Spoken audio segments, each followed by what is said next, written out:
So the carry to air dribble is probably the hardest of the ground to air dribbles. This is when we start with the ball on our car.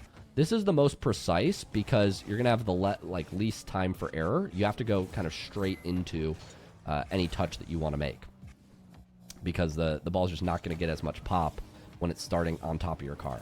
This is where having good control of tornado spin and good dribbling is going to be very helpful. Otherwise, you're not going to be able to get this ball high enough in the first place to get these nice touches I'm getting. But let me break down as much as I can about what you want to do on a ground to air dribble like this, carry to air dribble.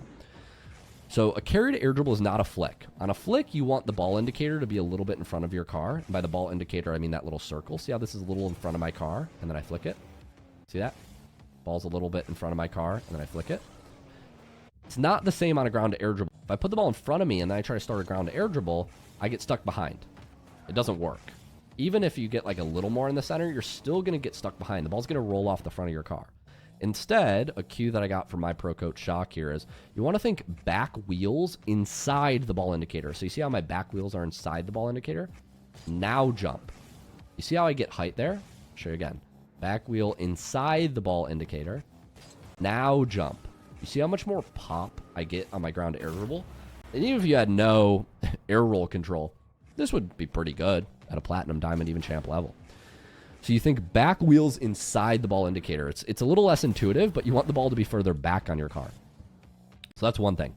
Another thing is we don't want to tilt in between the jumps. So you think you'd want to tilt, but what tilting does, it is actually rolls the ball off your car. So instead, on a ground to air dribble, I will hold my first jump. I'll max my first jump timer. Ready? Here. And then I'll use it again once the first jump timer's done. So here, here. That gives me like that big pop. And if you do this right, back wheels inside the ball indicator, you know, this pop would work okay. This ball was a little bit too far in front, but it's still scoreable. If you really get a pop, it should look like that. And that's how you get these nice, controlled air dribble setups from carries. So back wheel inside the ball indicator, max both jumps, then start to lean. If you want to incorporate air roll, we would use tornado spins and reverse tornado spins. It's just important to know if the ball's in front of you, you're going to be using more reverse, like this, drop into a reset. If the ball's more behind you, I might use a tornado spin to lift my nose up.